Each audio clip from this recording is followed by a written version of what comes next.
Gilbert Sette, bonjour. Bonjour. Vous êtes professeur d'économie associée à l'Université d'Aix-Marseille et président du groupe d'experts sur le SMIC. Alors nous allons justement parler de ce rapport que vous avez rendu début décembre, au gouvernement. On en a surtout retenu que vous suggérez de mettre à bas la formule de revalorisation automatique du SMIC.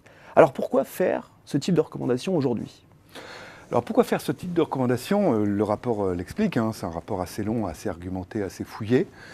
Et les deux préoccupations qui sont à la base de l'élaboration de ce rapport, c'est l'emploi, d'une part, la lutte contre la pauvreté, d'autre part.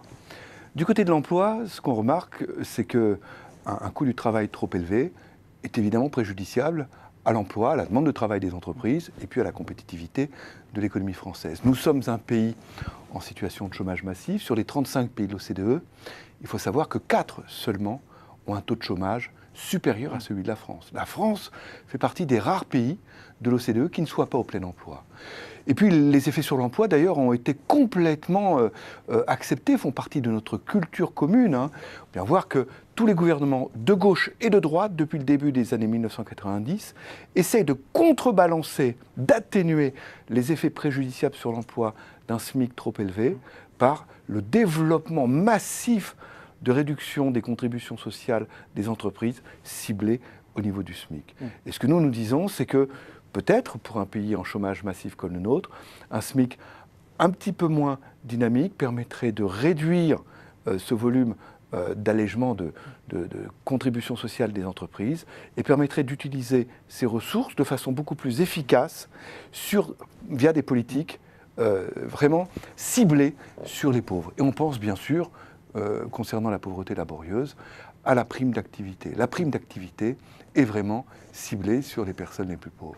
Il faut bien savoir, juste un chiffre qui est quand même important, quand le SMIC est augmenté, parmi les bénéficiaires de l'augmentation du SMIC, 23% seulement sont pauvres. Ce pourcentage est plus que doublé quand la prime d'activité est augmentée. Vous voyez la disproportion. Si on veut lutter contre la pauvreté, il vaut mieux augmenter les revenus des pauvres laborieux par l'augmentation de la prime d'activité que par l'augmentation du SMIC. Et puis en plus, l'augmentation de la prime d'activité n'a pas d'effet préjudiciable sur l'emploi. Mais est-ce que le débat, c'est pas la montée en qualification globalement, puisque les demandes de recrutement, elles se font par rapport à des montées en qualification. Est-ce qu'on ne se trompe pas de débat en voulant désindexer le SMIC ? Les deux ne doivent pas être opposés. D'ailleurs, nous finissons notre rapport en disant que impérativement, au-delà même du niveau du SMIC, ce qui est important, c'est de faire en sorte que les gens échappent, que les personnes au SMIC échappent au SMIC, en quelque sorte. Beaucoup de SMICards n'ont comme seule perspective que de rester au SMIC une longue partie de leur vie laborieuse, voire la totalité de leur vie au travail. Et ce que nous disons, c'est que la priorité des priorités, c'est de donner des perspectives aux personnes les moins qualifiées, aux personnes qui sont au SMIC. Comment ?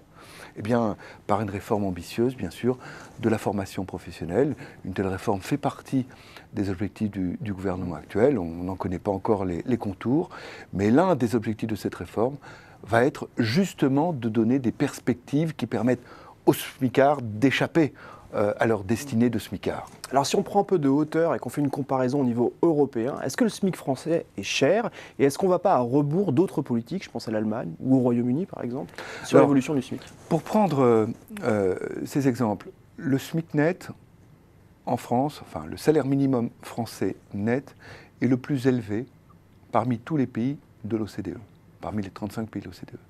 Le coût du travail au SMIC par contre est dans la moyenne des pays de l'OCDE. Comment on peut expliquer cet écart ?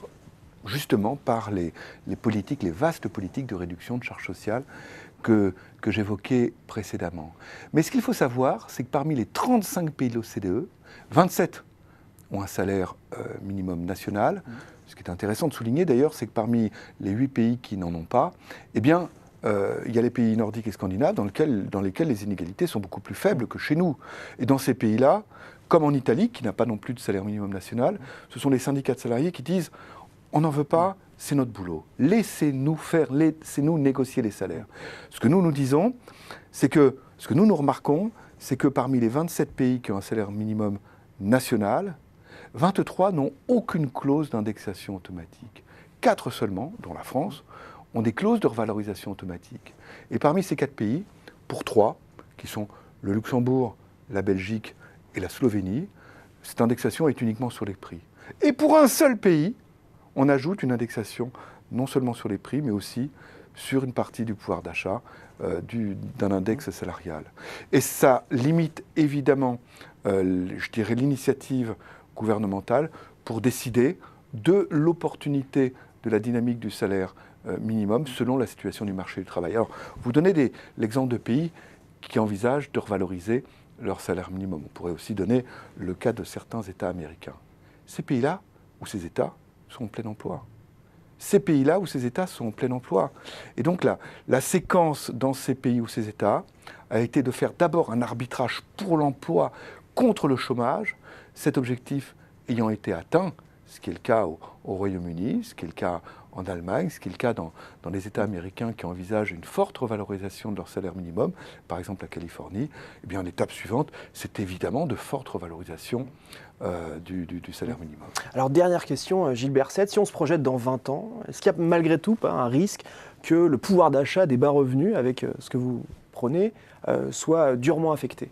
Alors le pouvoir d'achat des bas revenus associe l'ensemble des revenus qui viennent du travail. Dans ces revenus qui viennent du travail, il y a non seulement le revenu purement salarial, et puis il y a des revenus additifs, des transferts, comme la prime d'activité qui n'est versée qu'aux personnes qui ont un revenu salarial. C'est la somme des deux qui fait le revenu salarial. Ce que j'observe, c'est que sur la période actuelle, le gouvernement a décidé de suivre les préconisations du groupe d'experts et de ne pas donner de coup de pouce au SMIC, mais simultanément, le gouvernement a décidé d'amplifier les politiques de lutte ciblée contre la pauvreté par une augmentation de 200 millions cette année de la prime d'activité.